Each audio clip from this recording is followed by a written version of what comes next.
Sa tahimik na bayan ng Batangas, biglang nagulo ang buhay ng mga estudyante nang sunod-sunod na naglaho ang kanilang mga kaibigan sa dagat.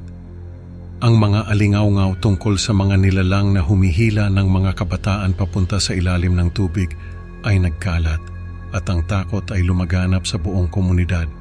Sa gitna ng kaguluhan, sina Miguel at Liza ay nagpatuloy sa kanilang pagkakaibigan at pagmamahalan, ngunit ang kanilang tapang ay susubukin ng mga misteryosong pangyayari. Paano nga ba nila haharapin ang mga nilalang mula sa dagat at ano ang magiging kapalaran nila sa huli?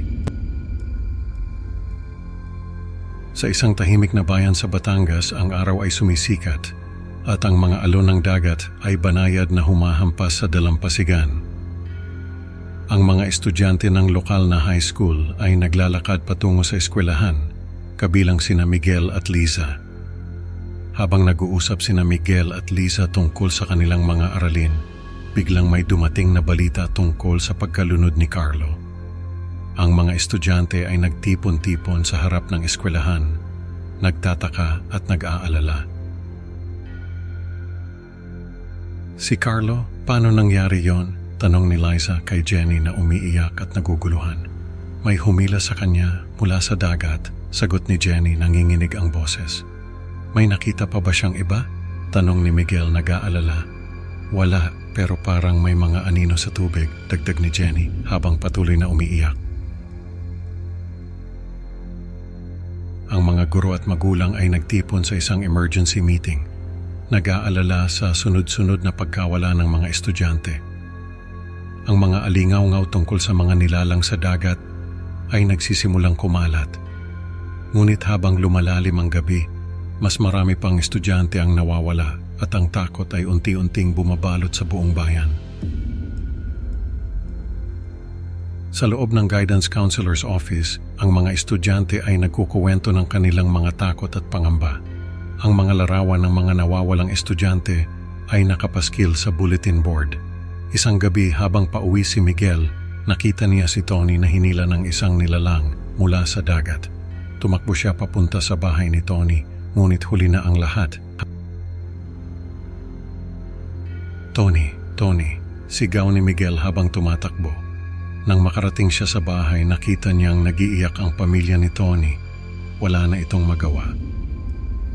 May nakita akong lalaki mula sa dagat, sabi ni Sarah kay Miguel habang sila'y nag-uusap sa ilalim ng puno ng mangga sa likod ng eskwelahan. Ang takot ay lalong lumalaganap sa buong bayan. Ang mga magulang ay nagiging mas protektibo sa kanilang mga anak at ang mga estudyante ay nagiging mas maingat sa kanilang mga galaw. Habang nagiging mas madalas ang mga pagkawala, lalong nagiging malapit sina Miguel at Liza. Sa isang piyesta sa bayan, ang mga tao ay nagtitipon sa plaza. May mga banderitas at mga tindahan ng pagkain. Sina Miguel at Liza ay naglalakad, nag-uusap at nagkakatawanan.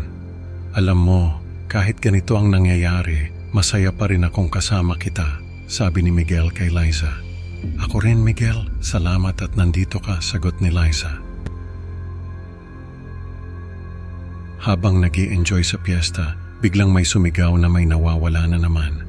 Ang kasiyahan ay napalitan ng takot at pangamba. Miguel, natatakot ako, sabi ni Liza habang sila'y naglalakad pa uwi. Hindi ko alam kung hanggang kailan tayo ligtas dito. Sa kabila ng kanilang takot, nagpatuloy ang kanilang pagkakaibigan at pagmamahalan. Nagkaroon sila ng sandaling kaligayahan sa gitna ng kaguluhan. Ang mga sandali ng kasiyahan ay laging may halong pangamba, ngunit ito rin ang nagpatibay sa kanilang samahan. Ang kanilang relasyon ay naging mas matatag sa bawat pagsubok na kanilang hinaharap.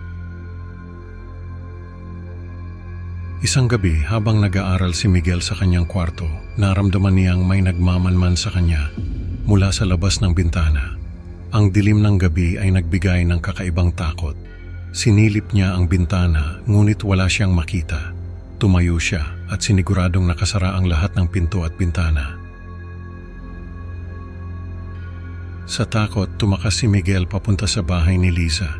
Tumakbo siya sa madilim na kalsada, naririnig ang kanyang sariling mga hakbang at ang mga alon ng dagat sa malayo. Liza, kailangan nating umalis dito. Hindi na tayo ligtas, sabi ni Miguel habang sila'y nag-uusap sa sala ng bahay ni Liza. Sa gabing iyon, habang natutulog si Liza, biglang may mga nilalang na pumasok sa kanyang kwarto at hinila siya papunta sa dagat. Nagising si Liza at pilit na pumiglas, ngunit masyadong malakas ang mga nilalang. "Miguel!" sigaw niya, ngunit walang sumagot. "Liza, huwag kang susuko," sigaw ni Miguel habang sinusundan niya ang mga nilalang papunta sa dalampasigan. Nagmamakaawa si Miguel sa mga nilalang. "Ako na lang ang kunin niyo, huwag si Liza." Ang kanyang pagmamahal at tapang ay nagbigay sa kanya ng lakas upang harapin ang mga nilalang. Ang mga nilalang ay pumayag sa alok ni Miguel. Hinila siya papunta sa dagat habang si Liza ay pinakawalan. Ang kanyang sakripisyo ay nag-iwan ng malalim na marka sa puso ni Liza. Ngunit ang pag-alis ni Liza sa Batangas ay hindi nangangahulugang tapos na ang lahat. Habang nilulunod si Miguel ng mga nilalang mula sa dagat, pilit niyang sinisigaw, "Umalis ka na sa bayan at magpatuloy sa buhay. Mahal kita, Liza." Ang kanyang boses ay humahalo sa alon. Ngunit narinig pa rin ni Liza ang bawat salita. Ang kanyang mga huling salita ay nagbigay ng pag-asa kay Liza kahit na ang puso niya ay parang pinipiga sa sakit. Nagising si Liza sa dalampasigan, basang-basa ang kanyang mga damit at nanginginig sa lamig. Ang kanyang mga mata ay puno ng luha habang iniisip si Miguel. Bakit siya pa? Tanong niya sa sarili, ngunit alam niyang ginawa iyon ni Miguel para sa kanya. Dahan-dahan siyang tumayo kahit na mahapdi ang bawat galaw at naglakad pabalik sa kanilang bahay. Pagdating niya sa bahay, sinalubong siya ng kanyang pamilya. "Anong nangyari, Liza?" Tanong ng kanyang ina, ang mukha puno ng takot at kalungkutan. Hindi na napigilan ni Liza ang kanyang mga luha. Kinuha siya ng mga nilalang. "Si Miguel," sabi niya, halos hindi na makapagsalita sa sobrang iyak. Niyakap siya ng kanyang pamilya at sa kanilang yakap nakahanap siya ng kaunting lakas. Kinabukasan, nagpasya ang pamilya ni Liza na lisanin ang Batangas. Habang umaandar ang kanilang sasakyan papalayo sa bayan, tahimik lang si Liza, hawak-hawak ang isang lumang litrato ni Miguel. Ang kanyang alaala ay parang isang mabigat na bato sa kanyang puso, ngunit alam niyang kailangan niyang magpatuloy.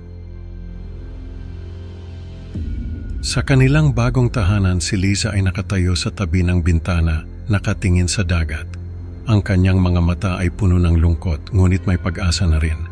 Sana'y wala nang iba pang magdusa, bulong niya habang pinapanood ang mga alon na humahampas sa pampang. Alam niyang ang kanilang bagong simula ay magdadala ng kapayapaan, ngunit ang alaala ni Miguel ay mananatili sa kanyang puso magpakailanman.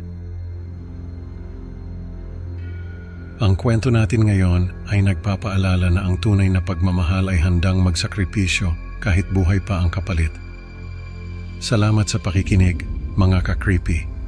Huwag kalimutang mag-like at subscribe para sa mas marami pang nakakatakot na kwento.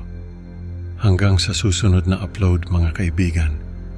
Tandaan, sa dilim ng gabi baka may nagmamasid sa inyo.